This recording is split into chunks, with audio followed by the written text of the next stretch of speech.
Les Animaux Fantastiques, les Crimes de Grindelwald est un ratage. Et si l'on devait désigner un coupable, ce serait le scénario. Ce qui est étonnant, car la personne qui l'a écrit n'est d'autre que l'auteur d'Harry Potter. D'ailleurs, les erreurs commises dans le préquel ne sont que plus flagrantes, comparées à la saga d'origine. Et je pense qu'il est intéressant de mettre le doigt dessus, car cela nous permettra de parler de certains principes de base en écriture scénaristique. C'est parti. C'est assez impressionnant, on n'en est qu'à 2 films mais la série manque déjà cruellement de cohérence interne. En témoignent les trous scénaristiques d'un opus à l'autre. You're talking about Prince as if he were still here. Survive, Newt. Still alive.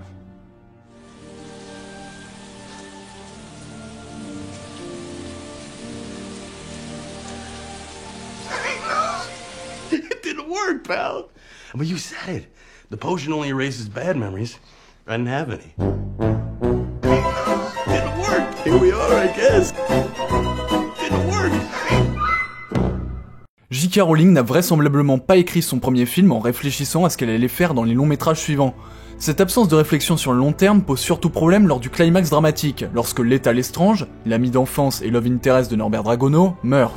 Alors sur ce point et sur beaucoup d'autres, la comparaison avec Harry Potter sera pertinente. Qu'est-ce qui fait que le décès de Sirius Black est touchant et celui de Leta oubliable? Les 2 personnages ont à peu près le même temps d'écran, ils sont tous les 2 incarnés par des acteurs investis et sont correctement caractérisés. La différence majeure ne se situe donc pas dans les personnages en eux-mêmes, elle réside dans leur relation avec le héros. D'un côté, on a Sirius, qui incarne quelque chose de fort pour Harry, à savoir la seule famille qui lui reste. James and Lily made me your godfather. I know. Well, I can understand if you choose to stay with your aunt and uncle. But if you ever wanted a different home... What? Come and live with you. De l'autre, Leta est, semble-t-il, l'amour d'enfance de Norbert. Mais très tôt dans le film, Norbert n'a d'yeux que pour Tina. Tina? Ce qui nous donne cette espèce de triangle amoureux nul, où l'on sait d'avance que Leta est perdante. It's just us, honey. Donc si Sirius est un personnage attachant, c'est parce que Harry s'est attaché à lui. Et Harry, on a passé 3 films à nous montrer en quoi le fait d'être orphelin était une grande blessure pour lui. Donc quand Sirius décède, c'est l'espoir de voir cette blessure se refermer qui disparaît avec lui. Mais quand Leta meurt, il se passe quoi? Rien. Parce que si elle était vraiment importante dans la vie de Norbert, on nous l'aurait introduite dans l'épisode précédent. Face à Tina, qui est là depuis le début de la saga, les dés sont pipés, on sait que Norbert n'aime pas Leta. Donc on s'en fout d'elle, puisque notre héros s'en fout. Mais d'ailleurs, qu'est-ce qui importe à Norbert? Dans le premier film, son but était de trouver ce Pokémon. Dans les Crimes de Grindelwald, son arc narratif principal consiste à accepter de choisir un camp. Everyone is gonna have to pick a side. Even you. Sauf que ce dilemme intérieur, consistant à s'engager activement dans la lutte, n'est pas du tout traité. On a une scène qui nous introduit à ce conflit intrapersonnel et une scène qui le résout. I've chosen my side. Entre-temps, pas de moment de doute, de souffrance, de culpabilité liée à ce dilemme. Non, rien. C'est ce qui me fait dire que le véritable arc narratif de Norbert Dragono dans ce film, ce n'est pas de choisir un camp, c'est de lutter contre sa timidité pour avouer son amour à Tina. C'est cette histoire qui provoque des tourments intérieurs chez notre héros, et est développée dans de nombreuses scènes. Your eyes in newsprint. It's like fire in water. Et là, vous voyez où je veux en venir. Norbert Dragono n'a rien à raconter. Harry était un héros avec un arc narratif fort. Qui étaient mes parents, et qu'est-ce que ça dit sur moi? But you look so like your father. Qu'est-ce qui fait de moi quelqu'un de mauvais? It is not our abilities that show what we truly are. It is our choices.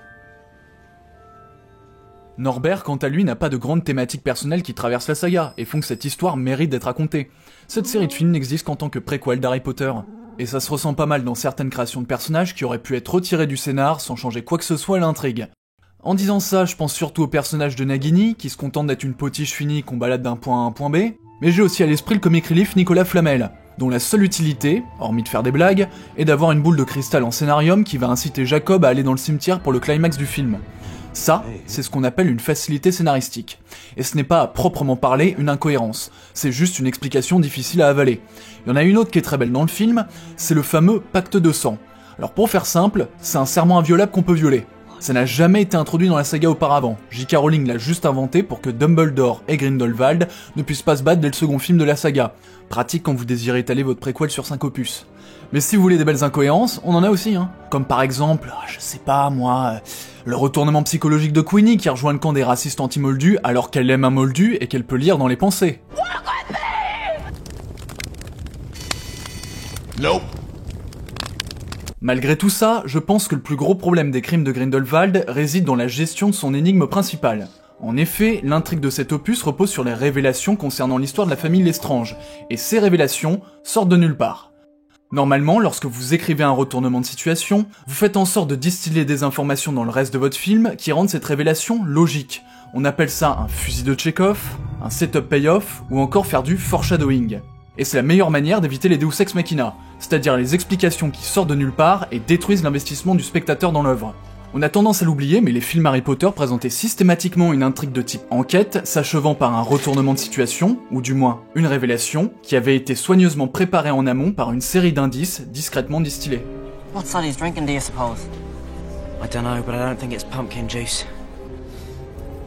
Polyjuice potion.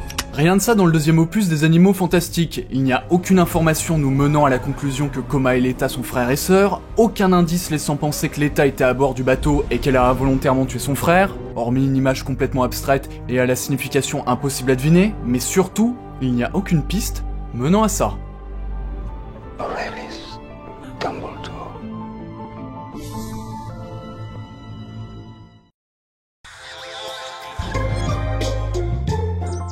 Bon, avec tout ça, qu'est-ce qu'on peut souhaiter pour la suite de la saga ? Je pourrais donner des réponses convenues du style il faut que l'auteur prenne plus son temps, il faut développer de vrais enjeux pour Norbert. Mais comme je vous l'ai dit, le vrai problème de cette série, c'est qu'elle a pas de substance, pas de message au sens large à délivrer. Je me permets d'insister, la comparaison avec Harry Potter est pertinente.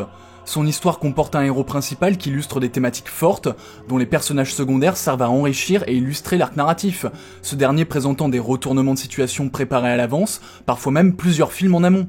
Cette cohérence interne, cette sensation que les éléments de l'histoire pointent dans la même direction, c'est ce qui rend Harry Potter aussi signifiant aux yeux du public, et explique, en partie, que l'œuvre ait créé un tel attachement émotionnel.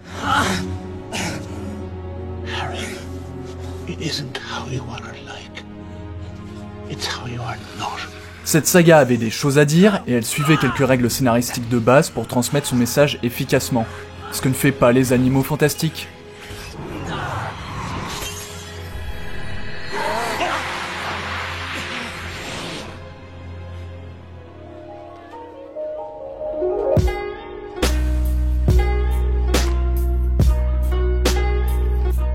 Merci d'avoir regardé cette vidéo, c'est un travail un peu moins rigoureux et sourcé que ce que j'ai déjà fait, donc n'hésitez pas à critiquer et donner votre avis, c'est toujours intéressant. Je me suis appuyé sur la vidéo de Just Write intitulée How to Write Mysteries. Attends, c'est le bon titre. Intitulé How J.K. Rowling Writes Mystery Revisited, pour la partie concernant l'absence de foreshadowing dans les crimes de Grindelwald. Et du coup, je vous dis à bientôt pour une nouvelle vidéo.